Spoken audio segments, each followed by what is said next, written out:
இதுதான் நான் back fire ஆகுதுன்னு சொல்கிறேன். பிகாஸ் நான் பழைய வீடியோஸில் பேசும்போது சஞ்சு சாம்சனுக்கு அகைன்ஸ்டாக பேசுகிற மாதிரி நிறைய பேர் இருந்துச்சு. ஐ எம் நாட் அகைன்ஸ்ட் இட்.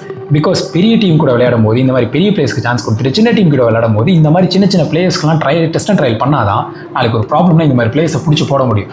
இல்லைனா நம்ம 2023 2026 3 வருஷத்தில் நம்ம ஒரு டீமில் ஒரு ஆல்ரவுண்டர் ஹர்திக் பாண்டியா தாண்டி ஒரு ஆல்ரவுண்டர் நம்ம பிடிச்சி உள்ளே போட முடியாத சுச்சுவேஷனில் இருக்கும். இதுதான் fact. Nothing less than a mind game. அதாவது இந்த மேட்ச் ப்ரிவியூ நான் பேசும்போது கூட நான் சொல்லியிருந்தேன், I am going to speak here as a devil's advocate. அதாவது அது என்ன கான்செப்ட்னா, நான் வந்து ரோஹித் சர்மாக்கு அகைன்ஸ்டாகவே இருக்கிற பாயிண்ட்ஸ் என்ன செலக்டர்ஸ் அவங்க சொல்லியிருப்பாங்கன்னு சொல்லி போட்டேன்ல, same he proved it wrong. Because 2018 நான் சொன்னபடி சவுத் ஆஃப்ரிக்கா சீரீஸில் அவர் ரொம்ப மோசமாக இருந்தார். ஃபார்ம் ஒரு செஞ்சுரி தான் இருந்துச்சு, அது எடுத்துட்டோம்னா எதுவும் இல்லை. ஆனால் 2019 வேர்ல்டு கப் நடக்கும்போது அவர் highest run scorer and also இந்தியாவுக்கு அவர் தான் பயங்கரமான ஒரு நிறைய மேட்ச்சில் வந்து அவர் ஜெயிக்க கொடுக்குற காரணமாகவும் அவர் தான் இருந்தாருன்னு சொன்னபடி அதுதான். பிகாஸ் நம்ம எப்போல்லாம் ரோஹித் சர்மாவை டவுட் பண்ணுறோமோ அங்கே அவரோட எக்ஸ்பீரியன்ஸோட சேர்ந்து ஒரு மைண்ட் கேம் வெளியே வரும். அண்ட் நான் இதை எக்ஸ்பிளைன் பண்ணுறதுக்கு முன்னாடி சில விஷயங்கள் நான் சொல்கிறேன். அதாவது ஒரு ஓவர் வியூவாக ஃபஸ்ட் இந்த மேட்சை பற்றி பேசிடலாம். Number 1, first of all experience lacking. அதாவது பும்ரா இல்லைனா இந்த டீம் என்ன ஆக போகுதுங்கிற கொஷின் மார்க்குக்கு நம்ம ஆன்சர் பண்ணணும். அதாவது 2027 வேர்ல்டு கப் ஓகே நம்ம இப்போ நடக்கிறத ப்ராப்ளமாக பேசலாம். ஆனால் என்ன கேட்டால் ஒரு நல்ல விஷயம் சொல்லுவேன். ஏன்னா வேர்ல்டு கப் நடக்க போகுது, அதுக்கு இந்த மாதிரி விஷயங்கள் ஒரு ப்ரிப்பரேஷன் இருக்கிறது நல்லதான் நான் சொல்லுவேன். அண்ட் இது இப்பயும் முட்டு கொடுக்குற மாதிரி இருக்கலாம், ஆனால் அது கிடையாது. ஆக்சுவல் பாயிண்ட் என்னன்னா, பிகாஸ் இவங்க சொன்ன ரீசன்ஸ் எல்லாமே இப்போ பும்ராக்கு இன்ஜுரி இருக்கிறனால அவர் ஆட முடியல அப்படிங்கிற கணக்கு வந்துச்சு. இதே ஒரு விஷயம் வேர்ல்டு கப்பில் நடக்குது அப்படின்னா என்ன பண்ண முடியும்? அண்ட் ஆல்சோ சவுத் ஆஃப்ரிக்கன் பிச்சில் பவுன்சியராக இருக்கும். அந்த இடத்துக்கு ஒரு எக்ஸ்பீரியன்ஸ்டு இந்தியன் பவுலர் தேவை, ஆச்சு ஒரு ஃபாஸ்ட் பவுலர் தேவை. அவங்க அங்கே இந்த மாதிரி பும்ரா மாதிரி இல்லாத ஆள் இருக்கும் போது சுச்சுவேஷன் வரும்போது என்ன பண்ணுவாங்கங்கிறதா அடுத்த கொஸ்டினாக வரும். அண்ட் இதுக்கு அடுத்து எக்ஸ்பீரியன்ஸ் லேக்கிங்கிற ஒரு பாயிண்ட்டுக்கு அடுத்து நம்ம இன்னைக்கு இந்தியன் டீமில் 5 பவுலர்ஸ் தான் நம்மளால் ஸ்டேபிளாக போக முடிஞ்சுது. அதை தாண்டி எக்ஸ்ட்ரா ஒரு பவுலர் ஆப்ஷன் நம்மக்கிட்ட கிடையாது. ஸோ அந்த 5 பவுலர் மாற்றி போடுறோம். அண்ட் ஆல்சோ அந்த எக்ஸ்பீரியன்ஸ் லேக்கிங்லேயே இன்ஃபேக்ட் ஐபிஎல்ல கூட நீங்கள் கேட்டிருக்கலாம், any day pace is a pace அப்படின்னு சொல்லிட்டு ஒரு டேர்ம் எப்பயுமே ரிவால்வ் ஆகிட்டே இருக்கும். ஆனால் அந்த விஷயம் இன்னைக்கு கம்ப்ளீட்டாகவே பர்ன்ட். பிகாஸ் இங்கிலாந்து டீமை அவங்க பேஸ் வேரியேஷனில் தான் they made the game into the hand. So இந்த லாஜிக்கில் பார்க்கும்போது இந்த கேமில் லெமி சம்மரைஸ் இட், ஓகேவா? அதாவது இந்தியன் சீமர்ஸ் அவங்க வேலையை பார்க்கறதுக்கு மிஸ் பண்ணாங்க பிகாஸ் ஆஃப் த எக்ஸ்பீரியன்ஸ் நான் சொன்ன மாதிரி. அண்ட் ஆல்சோ ஆல்ரவுண்டர்ஸ் இந்தியன் டீமுக்கு யார்? பிகாஸ் இந்த வீடியோட ப்ரிவியூலையும் நான் சொல்லியிருந்தேன், 2027 வேர்ல்டு கப்புக்கு இந்தியாவோட மிடில் ஆர்டர் யார்? And also the biggest question is நம்மக்கிட்ட மேட்ச் ஃபினிஷராக இருக்கிறது யார்? யாருமே கிடையாது ஆஸ் ஆஃப் நோ. ஆனால் ஆல்சோ மிடில் ஆர்டர் வந்து நல்லா இல்லையா? ஏன் கேஎல் ராகுல் இருக்காரு, ஸ்ரேயஸ் ஐயர் இருக்காங்க. அண்ட் ஆஸ் டிஸ்கஸ் எஸ்டர்டே ஒரு கமெண்ட்டும் வந்துச்சு, ஒரு முக்கியமான மேட்ச்சில் அவர் சோக் பண்ணுறாருன்னு. சேம் ஒரு முக்கியமான மேட்ச் வந்தால் யாருக்கிட்ட போய் நிற்போம்? ஒரு கொஷின். அண்ட் நம்பர் 2 கொஷின், ஃபினிஷராக யாரை பார்க்குறோம்? பிகாஸ் நம்ம பார்த்தோம் ஆஸ்திரேலியாவுக்கு அகைன்ஸ்டாக நடந்த லாஸ்ட் இயர் ஃபைனல்ஸ்லேயுமே சூரியகுமார் யாதவ் ஃபினிஷ் பண்ணுறது மிஸ் பண்ணியிருப்பார். இன்ஃபேக்ட் அந்த மேட்ச் மட்டும் இல்லை, நிறைய மேட்ச் அந்த மாதிரி அங்கங்கே ஃபினிஷிங்கில் வந்து மிஸ்டேக் இருக்கும். அந்த டைமில் அந்த பவுலிங் தான் நமக்கு தேர்த்தி கொடுக்கும். அந்த ஃபினிஷர் ரோலை யாருமே ப்ராப்பராக பண்ணியிருக்க மாட்டாங்க. பட் அந்த மிடில் ஆர்டர் வரைக்கும் இருக்கும். அதாவது ஸ்ரேயஸ் ஐயர், கேஎல் ராகுல், இவங்க ஓப்பனிங் சொல்லவே தேவையில்லை. சுப்மன் கில், விராட் கோலி, ரோஹித் சர்மா 3 பேருமே பயங்கரமாக விளையாண்டுருப்பாங்க. ஸோ இதுக்கு அடுத்து இந்த ஒரு 5 பேட்ஸ்மேன் மட்டும் தான் வச்சிருப்போம். சேம் இப்பயுமே அந்த 5 பேட்ஸ்மேனோட தான் போகிறோம், போன வேர்ல்டு கப் இருந்தவங்க தான். ஆனால் அந்த மிடில் ஆர்டரில் ஒரு ப்ரெஷர் சுச்சுவேஷன் அவங்களால கொண்டு போக முடியுமா? Again a question mark. அந்த கொஸ்டின்லேயே தான் மறுபடியும், அதாவது 2023 வேர்ல்டு கப்பில் எங்கே விட்டோமோ சேமாக 2026 இப்போ 2027 வேர்ல்டு கப்புக்குமே அதே கொஸ்டினில் தான் இருக்குங்கிறதான் ஒரு அசைக்க முடியாத ஃபேக்ட். அண்ட் ஆல்சோ ஏன் ஹர்திக் பாண்டியா அப்படின்னா அவர் சென்டர் ஆஃப் எக்ஸலன்ஸில் ப்ராக்டிஸ் பண்ணிட்டு இருக்காரு. 50 ஓவர் மேட்சஸில் அவர் எப்படி ஷேப்பில் இருக்காருங்கிறது நமக்கு இன்னும் தெரியல. Maybe if is come good, உண்மையிலே சொல்கிற சூப்பர் ஆப்ஷன், நான் இல்லைனே சொல்ல. அண்ட் அக்சர் ஒரு மேட்ச் ஆன் அண்ட் ஆஃபாக போயிட்டு இருக்காருன்னு சொல்கிறாங்க. But still I will give chance to Axar. அது it's my personal opinion. Because நம்மக்கிட்ட ஸ்பின்னர் இல்லை. Why not Ravindra Jadeja? If Ravindra Jadeja in place, I am not going to think about Axar. 100% Ravindra Jadeja தான். ஸோ இந்த மாதிரியான கொஷின்ஸ் தான் நாம் ஆன்சர் பண்ண போகிறோம். அண்ட் இந்த மேட்ச்சில் நடந்த மூமெண்ட்ஸ் அண்ட் எக்ஸ்ட்ராடினரி திங்ஸ் என்னென்ன நடந்துச்சுங்கிறத ஒவ்வொன்றும் பார்க்கலாம். ஸோ பிஃபோர் தட், இந்த சீரீஸில் வந்து தோற்றுருக்கு அப்படிங்கிற எல்லாமே எனக்கு ஆக்சுவலி ஐ ஃபெல்ட், நான் நினச்சேன் இந்தியா தான் ஜெயிக்கும் பிகாஸ் பேட்டிங் இந்த அளவுக்கு நம்ம கிட்ட தான் இருக்குன்னு. ஆனால் ஸ்ரேயஸ் ஐயர் அடிப்பார் நினச்சா அந்த மனுஷன் இந்த மேட்ச்சில் விட்டால் தான் it's kind of worrying thing. Yeah, welcome to Netaji cut guys. லேட்டாக கொடுக்குற intro, but it's fine. Okay, அதாவது இந்த விஷயத்தில் ஒரு இம்பார்ட்டண்ட்டான விஷயங்கள் அப்படின்ற பாயிண்ட் இருக்கும்ல, அதை நான் ஃபஸ்ட்டு சொல்கிறேன் கேளுங்க, ரொம்ப நல்லாயிருக்கும். ரோஹித் இருக்கார்ல, அவர் வந்து செஞ்சுரி போட்டது அதெல்லாம் தெரியும். ஆனால் அதை தாண்டின ஒரு விஷயம் நான் பார்த்தேன். அவர் ஒரு ஸ்வீப் ஷாட் ஆடுறாரு, which is extraordinary and with his experience and it is pure class. அதே ஸ்வீப் ஷாட்டை அது டாப்பில், அதாவது டாப் 4 பேட்டர்ஸில் யார் அடிக்கிறதுக்கு இருக்கா? Whether it is Shubman Gill, அவர் பெருசாக ஸ்வீப் ஆட மாட்டார். விராட் கோலி அவரும் பெருசாக ஸ்வீப் ஆட மாட்டார். அண்ட் ஸ்ரேயஸ் ஐயர் ஆட மாட்டார் அதிகம். ஸோ இந்த லாஜிக்கில் ரோஹித் சர்மா அந்த ஸ்வீப் ஷாட் யூஸ் பண்ணது இன்றைக்கி அவருக்கு heavily help against Adil Rashid. So இந்த மாதிரியான சின்ன சின்ன ஃபேக்டர்ஸ் தான் இன்றைக்கி இந்தியன் டீம் பேட்டிங்கையே கம்ப்ளீட்டாக ஷேப் பண்ணுச்சு. இன்ஃபேக்ட் அந்த இம்பார்ட்டன்ட் விஷயத்தில் கோலிக்கு அவர் ஆக்சிலேட் பண்ணுறதுக்கு பாலில் பேசியே கொடுக்கல. Because we all know that பாலில் பேஸ் இருந்துச்சுன்னா கோலி மேட்சை அவர்கிட்ட கொண்டு வந்துடுவார். So they are not giving pace to when Kohli is on strike. And another thing, ஒரு இம்பார்ட்டண்டான விஷயம் நான் என்ன பார்க்குறேன்னா, இப்போ நம்ம இந்தியன் டீம் பற்றி பேசணும், இங்கிலாந்து டீம் பற்றி என்ன அப்படின்னு கேட்டிங்கன்னா, Sam Curran has extraordinary slow bowling variation. Because slow ball யார் வேணாலும் போடலாம், அந்த ஸ்லோ பாலில் இருக்க வேரியேஷன்ஸ் காட்டுறது தான் it is an extraordinary thing. Especially that slow off cutters, leg cutters and then slow bouncers. He is a fox actually. Because அந்த ஒரு ஸ்லோ பவுன்சஸாக இருக்கட்டும், ஒரு ஸ்லோவில் குட் லென்த் பாலாக இருக்கட்டும், ஆர் எஸ் டெம்டிங் பாலாக, ஒரு ஸ்லோவர் பாலாக. இன்ஃபேக்ட் 76 kmph யோசிச்சு பாருங்கள், 76 லெஸ் தென் அ ஸ்பின்னர். அதாவது ஜடேஜாலாம் ஸ்லோவர் பால் போட்டால் கூட 80 தான் வரும், அதை விட ஸ்லோவர் பால் போட்டிருக்காரு ஒரு fast bowler. I mean right arm medium fast bowler. அந்த மாதிரி இருக்கிற ஒரு பிளேயரை எப்படி சொல்கிறார், he is actually a fox and he is the biggest asset for MI London and he is a captain for the 100s. அவர் தான் captain and we are going to cover a separate video for the 100s as a preview. and preview பண்ணுறதுக்கு அது post பண்ணுறதுக்கு முன்னாடி match start ஆகிடுச்சுன்னா ப்ரிவியூவாக இருக்காது. It's going to be like basic what are the things you need to know about the 100s அப்படின்ற மாதிரி இருக்கும். Just ஒரு ப்ரிவியூ திங்காக நான் சொல்கிறேன். And then the important facts what I have admired about this match, let me explain you. எனக்கு பர்சனலாக தோணுன விஷயம், இஷான் கிஷன் அந்த இடத்துல தூபே இருந்திருக்கணும்னு எனக்கு தோணுச்சு. பட் அவர் இல்லை. ஏன்னா அந்த டைமில் இஷான் கிஷன் வந்தப்போ ஸ்பின்னர்ஸாக உள்ளே கொண்டு வந்துட்டு இருந்த டைம்.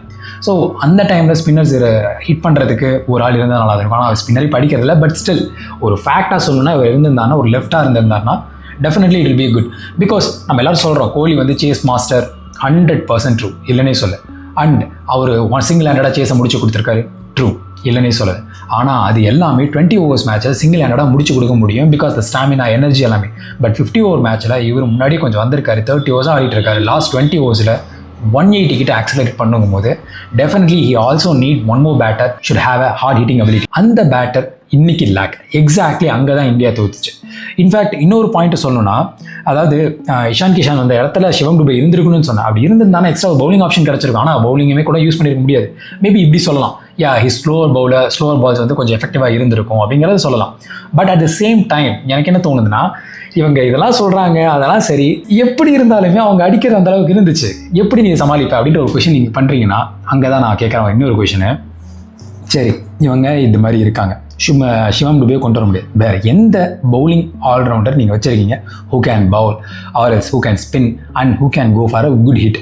யாரோ ஒருத்தவங்க சொல்லுங்கள். இப்போது அதாவது இவங்க வந்து செலக்டர்ஸ், நீங்கள் சொல்லலாம், ஐபிஎல்லேருந்து எடுத்து சொல்லலாம், ஆர் எல்ஸ் இல்லை நான் டொமஸ்டிக் சீசன்லேருந்து எடுத்து சொல்லலாம், யாரும் நீங்கள் சொல்லலாம். ஆனால் நான் கேட்குறது என்னன்னா, செலக்டர்ஸ் அவங்க போய் பிக் பண்ணுவாங்களா? கிடையாது. ஸோ இப்போது கரண்ட்டாக விளையாண்டுட்டு இருக்க பிளேயர்ஸ் வந்து யாராவது ஒருத்தவங்க சொல்லுவீங்கன்னா யார் சொல்லுவீங்க?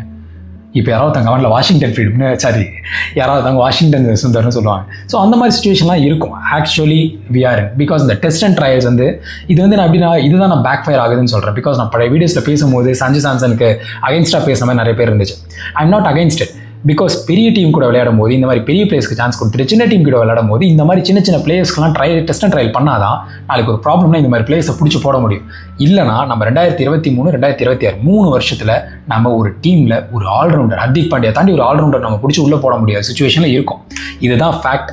இதுதான் நான் அடிக்கடி சொல்ல ட்ரை பண்ணுறேன். But people will not understand it. And let me get into some stats.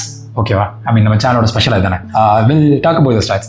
லார்ட்ஸில் first century by an Indian Rohit Sharma and 8வது இங்கிலாந்து செஞ்சுரி. அண்ட் இதுதான் ஒரு visiting player all over the world, ஒரு விசிட்டிங் பிளேயர் இங்கிலாந்து சாயிலில் அதிகமான century அது ரோஹித் சர்மா தான். And இது வந்து அவர் 34th செஞ்சுரி.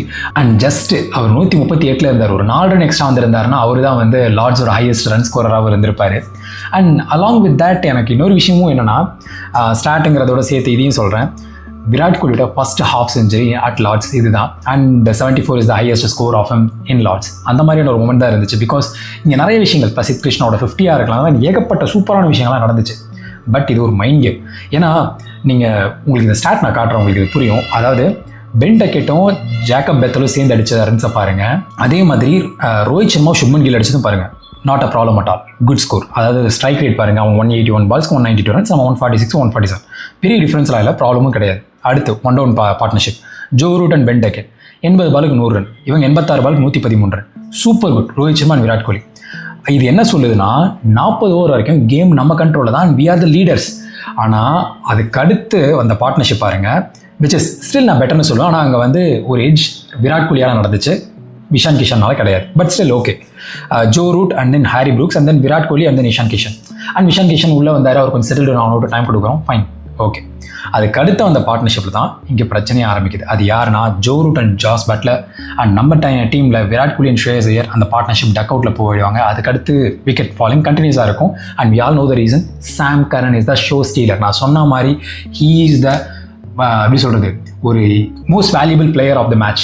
நான் சொன்னல he is the player to watch out ஃபாரில் வந்து நான் சொன்ன சாம் கரன் சொல்லியிருந்தேன், பென் டக்கெட் நான் சொல்லலை, but Raghuram was said Ben Duckett அந்த லாஜிக்கில். And then one more thing, நான் சொன்ன ஜோ ரூட் தான் சொன்ன மாதிரி ஜோ ரூட் அடித்தான். Moments to watch out for. அதாவது இந்த மேட்ச்சில் வந்து நிறைய மொமெண்ட்ஸ் வந்து சூப்பர் மொமெண்ட்ஸ் இருந்துச்சு. அதாவது மைண்ட் கேம் நான் மறுபடியும் சொல்கிறேன், அது என்ன நான் சொல்கிறேன், பிகாஸ் நான் ஒரு விஷயம் அழகாக பார்த்தது, ஜோ ரூட் வந்து ஜேக்கப் பெத்தலுக்கு கொடுத்த எல்லா பாலுமே, ஹாரி ப்ரூக் வந்து ஜேக்கப் பெத்தலுக்கு பவுலிங் போடும்போது கொடுத்த எல்லாமே பாருங்கள். நான் சொன்னேன் அந்த ஸ்லோ விஷயம் அது மித்துன்னு சொல்கிறாங்க, ஆனால் இங்கிலாந்து டீம் அதை நம்புறாங்க still, because the numbers are supporting it. அதுதான் உண்மை. அது வெளியில் வந்து அவங்க ஒத்துக்க மாட்டாங்க, because England teams are like that. அதாவது என்னென்னா, அவங்க ஜேக்கப் பெத்தல் போடும்போது பெவிலியன் எண்ட்லேருந்து போடுறாரு, ஸோ அதனால் அவருக்கு ஈஸியாக உள்ள டர்ன் ஆகும். அதனால தான் ஏகப்பட்ட டைம் விராட் கோலிக்கு லெக் ஸ்டம்ப் மிஸ் ஆகி ஸ்மால் கேப்பில் ஒரு விக்கெட்டை வந்து மிஸ் பண்ணிட்டு இருப்பார். ஸோ அந்த மாதிரி சான்ஸை வந்து ஜேக்கப் பெத்தலை வச்சு எடுப்பாங்க. அண்ட் அதர் சைடில் வரும்போது ஃபாஸ்ட் பவுலர்ஸை ஸ்பீடை குறைக்க சொல்லி அந்த ஆஃப் சைடில் பால் கொடுப்பாங்க. இன்ஃபேக்ட் எக்ஸாக்டானது ஆர்ச்சர் விசஸ் கேஎல் ராகுல் காம்படிஷன், 2 பால் பவுண்டரி, 3வது பால் ஸ்டெம்ஸ் எடுத்தது, அந்த எக்ஸாக்டாக அதுதான் நடந்திருக்கும். அண்ட் அடுத்த விஷயத்துக்கு வரேன், சேம் இம்பார்ட்டன்ட் மூமெண்ட்ஸ் அந்த வாட்ச் அவுட் ஃபாரில் என்ன நடந்துச்சுன்னா, Sam Curran versus Rohit Sharma. Actually that was the extraordinary moment I personally felt. Because அந்த மூமெண்ட் எப்படி இருந்துச்சுன்னா, ரோஹித் சர்மா வந்து ஃபஸ்ட்டு பேட்டிங் ஆடுறாரு. இந்த ஒரு கதையாக கேளுங்க, செமையாக இருக்கும். அவர் வந்து போகிறாரு, ஃபஸ்ட்டு பால் 137, அடுத்த பால் 136, அடுத்த பால் 86, ஓகேவா. இதில் 86வது பால் போடும்போது விராட் கோலி பேட்டிங்கில் இருக்கார். அப்போது ஒரு கேட்ச் கால் மாதிரி போகும், ஜஸ்ட் மிஸ்ஸில் விராட் கோலி விக்கெட்டு, அந்த கேட்ச் எடுக்க முடியாது, ஏன்னா அது கிரவுண்டும் பெருசு ஆப்வியஸ்லி, ஸோ அதனால் கேட்ச் எடுக்க முடியாது, வந்துடுவாங்க. அதுக்கு அடுத்த பால் ரோஹித் சர்மா உள்ள வராரு. ஸோ இதில் இது வரைக்கும் என்ன நடந்ததுன்னா, 136, 137, 86 போட்டது எல்லாமே ஆஃப் சைடில் தேர்ட் ஸ்டம்புக்கு தாண்டி தான் வைப்பார். அது ஃபோர்த் ஸ்டம்பில் பால் வச்சுக்கிட்டு இருக்காரு ஆஃப் சைடில். அடுத்து ரோஹித் சர்மா வரும்போது சேம் மாடல் பால் வைப்பார், 1 செகண்ட் வெயிட் பண்ணி அந்த பாலை ஒரு 4 அடிப்பார் ரோஹித் சர்மா. ஸோ இங்கே நல்லா நோட்டீஸ் பண்ணணும், 4 அடித்த பிறகு அடுத்த பால் சாம் கரன் போகிற பால் எங்கே தான் வரும், ஃபாஸ்ட்டாக லெக் சைடில் வைப்பார், அங்கே ஒரு சீக்கியான ஒரு ஷாட். ஸோ இங்கே தான் experience maths a thing. Because எல்லாருமே சாம் கரனோட ஸ்லோவர் பாலுக்கு ரியாக்ட் பண்ணும்போது ரோஹித் சர்மா மட்டும் he made him ball to the place where he wants to deceive. அந்த எக்ஸ்பீரியன்ஸ் தான் சாம் கரனை விட ஒரு அஹெட் ஸ்டெப் முன்னாடி ரோஹித் சர்மா திங்க் பண்ண வைக்குது. ஸோ அந்த experience we will lack if Rohit Sharma is not in the 2027 world cup. So அதனால தான் மறுபடியும் சொல்லிட்டு இருக்கேன். பட் எனக்கு ஓப்பனாக சொன்ன இந்த மேட்ச் தோற்று எனக்கு பிரச்சனை இல்லை, because it was very fighting. And also நமக்கு வந்து என்னென்ன ப்ராப்ளம் அப்படிங்கிறத ஒரு லைட்டு போட்டு காமிச்ச மாதிரி, இதான் உன் லிஸ்ட்டு, இதெல்லாம் உன் தப்பு அப்படின்னு சொல்லி மூஞ்சி முன்னாடி காட்டுறாங்க. அந்த மாதிரி இருந்துச்சு இந்த மேட்ச்சில் நான் பண்ண மிஸ்டேக். ஆனால் இங்கேருந்து ஒரே ஒரு கம்பேக் கொடுக்கணும்னா இந்தியா டீம் பண்ண வேண்டியது சிம்பிளாக சொன்னால் 2-3 விஷயம் தான். ஒன்று, உன்னோட எக்ஸ்பீரியன்ஸ் பவுலர் உள்ளே கொண்டு வா. அதுவும் இல்லாமலாம் கிடையாது, உங்ககிட்ட இருக்காங்க முகமது சிராஜ், புவனேஸ்வர் குமார், முகமது ஷமி, இந்த மாதிரி 3 பேர் இருக்காங்க அந்த லிஸ்ட்டில். அதை தாண்டி வேணுமா இருக்காங்க, சரி ஓகே இவங்களாம் இல்லையா, அடுத்த லிஸ்ட்லேயும் இருக்காங்க சந்தீப் சர்மா, ஆர்எல்ஸ் புதுசாக வேணுமா அக்யூப் நபீதா, ரஷிக் சலாம், அண்ட் தென் டி நட்ராஜன், இந்த மாதிரி ஏகப்பட்ட பவுலர்ஸ் இருக்காங்க, ஷகிப் ஹுசைன், இந்த மாதிரிலாம் இருக்காங்க. You can pull them. இல்லை ஆல்ரவுண்டர்ஸா குருணால் பாண்டியா, ஆர்எல்ஸ் ரவீந்திர ஜடேஜா, இல்லை இவங்களாம் எனக்கு ஃபாஸ்ட் பவுலர் பேட்ஸ்மேன் அந்த மாதிரி தான் வேணுமா, அதுக்குமே இருக்காங்க. ஸோ அந்த மாதிரி லிஸ்ட்டை வந்து just pull the numbers. Because Aman Khan இப்போ பிபிஎல்ல வந்து மனுஷன் பொழந்து கட்டிட்டு இருக்காரு, கண்டினியூஸாக 5 மேட்ச்லையுமே அவர் தான் மேன் ஆஃப் தி மேட்ச்ன்ற மாதிரி ஆடிட்டு இருக்காரு. ஸோ அந்த அளவுக்கு இருக்காங்க. அண்ட் அந்த மாதிரி டேலண்ட் எல்லாமே கொண்டு வரலாம். So if you have the opportunity we can do that. But நம்ம அதை பண்ண மாட்டேங்கிறோம், because we are just stucking in this place. And also there is one more heavy concerning thing, Indian டீமில் இன்ஜுரிஸ் கன்சர்ன் ஜாஸ்தியாகிட்டே இருக்குது. Because இது எப்படி சொன்னால் நிறைய பேருக்கு புரியாது, ஆனால் இது உண்மையிலே நடக்கும். பிகாஸ் ஒரு பவுலர் எப்பயுமே அவன் ஒரு ஃபாஸ்ட் வந்து 135, 138 போட்டுட்டு இருப்பான். அவன் 140+ வந்து கான்ஸ்டன்ட்டாக இன்க்ரீஸ் பண்ணுறதுக்கு ஒரு சின்ன ஒரு ஆக்ஷனை சேஞ்ச் பண்ணணும்னு ட்ரை பண்ணி ஒரு புஷ் போவான். அது எல்லா பவுலருமே ஒரு ஆசையில் போகிறது, அது யாராக வேணாலும் இருக்கலாம். அந்த புஷ் போகும்போது அவனுக்கு இன்ஜுரிஸ் வரும். ஸோ அந்த இன்ஜுரி கன்சர்ன்ஸு இந்த மாதிரி தான் ஸ்டார்ட் ஆகும். சேம் இப்போ ரோஹித் சர்மா வந்து ஃபிட்னஸ்க்காக உடம்பு குறைச்சாருன்றோம்ல, இங்கேயுமே நான் தான் ப்ராப்ளமாக சொல்கிறேன். அவர் உடம்பு குறைச்சதுக்கு அப்புறம் தான் ஒரு ஃபிட்னஸ் இஷ்யூஸ் வந்து கொஞ்சம் ஜாஸ்தியாக ஆயிருக்கும். ஏன்னா இதுக்கு முன்னாடி ரோஹித் சர்மா எப்போ இன்ஜுரி ஆருன்னு யோசிச்சு பாருங்க, நமக்கு ரொம்ப ரேராக தான் தெரியும். அந்த மாதிரியான ஒரு மனுஷன் இப்போ இன்ஜுரி ஆறாருன்னா இந்த மாதிரி கன்சர்ன்ஸ்லாம் வரும். ஸோ இது எல்லாமே வந்து இல்லை அதை தாண்டி நம்ம பண்ணுறது இல்லையா அப்படின்னு கேட்டால் பண்ணணும். அதுதான் நான் சொல்லிக்கிட்டு இருக்கேன். ஸோ இந்த மாதிரி விஷயங்களை நம்ம எப்போ ஹேண்டில் பண்ண போகிறோமோ அப்போ தான் நம்ம டீம் சேஞ்ச் ஆகுங்கிறது தான் ஒரு எக்ஸாக்டான உண்மை. அண்ட் நான் ரோஹித் சர்மா இருக்கக்கூடாதுன்னு சொல்ல, நான் மறுபடியும் சொல்கிறேன், இவங்க என்ன வேணால் காரணம் காட்டலாம். The experience he has, he will bounce back whatever the situation India is needed. அதுதான் உண்மை. நான் இதை தான் போன மேட்சுமே சொல்லியிருந்தேன், போன வீடியோலுமே சொல்லியிருந்தேன். அது எப்படி கன்வே ஆச்சுன்னு எனக்கு புரியல. அதான் அகைன் ரீட்ரேட்டிங் இட். அண்ட் இன்னொரு விஷயம், இன்ஜுரிஸ் கன்சர்னில் ஹர்ஷித் ராணா உண்மையிலே சொல்கிறேன், அவர் எல்லாருமே நம்ம கம்ப்ளைண்ட் சொல்லலாம், ஒரு யார்ட் ஸ்டிக் வைக்கிறார் அப்படின்னு சொல்லிட்டு. ஆனால் he has lot of talent.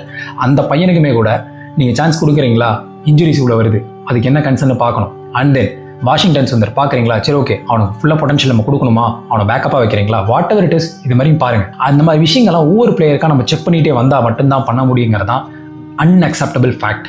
அது நம்ம எப்போ இது இக்னோர் பண்ணணும் அப்போ இது மாதிரி நடக்கும். பிகாஸ் இப்போ இந்த சீசனில் KL ராகுலுக்கு வந்து சிக் ஆகிறது, அது சிக்னஸ் விட்டுருங்க, இன்ஜுரிஸ்ன்ற கான்செப்டில் வந்தோம்னா நம்ம ரோஹித் சர்மாவுக்கு இப்போது, கில்லுக்கு, அண்ட் தென் பும்ரா. ஸோ இந்த மாதிரி ஒரு டாப் 3, அதாவது இந்த ஒரு மேட்ச்சில் ஒரு 5 பேர் 6 பேர் வந்து ஒரு முக்கியமான பிளேயர்ஸ்னு எடுத்திங்கன்னா, அந்த 6 பிளேயர்லேருந்து 3 பிளேயருக்கு இந்த மாதிரி நடக்குதுன்னா how you will make the team.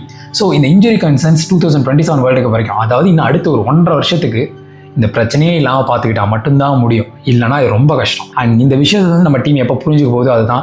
ஏன்னா இது நீங்கள் எல்லாருமே வந்து இந்தியன் டீமை நோக்கி பார்க்குறீங்க, நாங்கள் இதெல்லாம் எக்ஸ்பீரியன்ஸ் பண்ணியிருக்கேன் ஆஸ் CSK ஃபேனா. அந்த ஒரு கன்சர்னாக தான் சொல்லிட்டு இருக்கேன். இது இந்த மாதிரி நடந்து இந்த மாதிரி பிரச்சனையில் போய் எவ்வளோ விஷயங்களை பார்த்துருக்கோம், எத்தனை மேட்சஸ் இதனால் இழந்திருக்கோங்கிறது we know the pain actually. ஜோக்கிங்காக சொல்லணும், இல்லை உண்மையாக சொல்லணும்னா வேண்டாம். ஏன்னா இவ்வளோ நல்ல பிளேயர்ஸ் இவ்வளோ தூரம் கஷ்டப்பட்டு பண்ணிகிட்டு இருக்கோம். இந்த எல்லாருமே ஒரு 2027 வேர்ல்டு கப்புக்காக all the Indians we are waiting for. So இந்த மாதிரி நடக்கும்போது என்ன நடக்க போகுதுன்னு நினைக்கும் போது தான் கொஞ்சம் ஒரு மாதிரி கைஸ் விட்டுறாதீங்க, அந்த மாதிரி ஒரு ஃபீல் கைண்ட் ஆஃப் பார்க்கலாம் என்ன நடக்குதுன்னு. 3 things India should get fixed. ஆல்ரவுண்டர்ஸ், ஃபாஸ்ட் பவுலர்ஸில் எக்ஸ்பீரியன்ஸ் இல்லாத ஆளுங்க இருக்காங்க, அது எக்ஸ்பீரியன்ஸ் இருக்கிற ஆள் வேணும். And number 3 finishers, the hard hitting finishers like Hardik Pandya or else யாராவது வேறு ஏதாவது ஹார்ட் ஹிட்டிங் ஃபினிஷர் இருக்காங்களா. எனக்கு தெரிஞ்சு நான் டக்குன்னு சடனாக வீடியோ பண்ணும்போது மைண்டில் வந்தது அமன் கான். ஸோ அந்த மாதிரி நிறைய பிளேயர்ஸ் இருக்கலாம், அவங்களையும் சொல்லுங்கள்.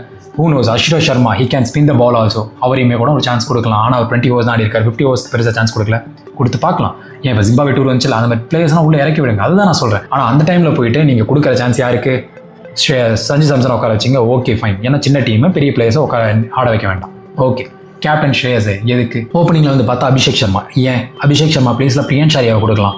ஸோ இந்த மாதிரி ஒரு சின்ன டீமுக்கு அகைன்ஸ்டாக வரும்போது இந்த மாதிரி பிளேயர்ஸை கொடுத்தோம்னா தான் we can do the test and trial. ஆனால் நம்ம என்ன நீங்கள் திங்க் பண்ணுறோம்னா இந்த மாதிரி வருதுன்னு, பிகாஸ் நம்ம பழசாக பண்ண மிஸ்டேக்ஸ் இந்த மாதிரி இருக்குன்னு. அந்த மிஸ்டேக்ஸ் தான் பண்ணக்கூடாது. ஏன்னா இது வந்து தோனி கேப்டன்சி இது மாதிரி தான் நடக்கும்.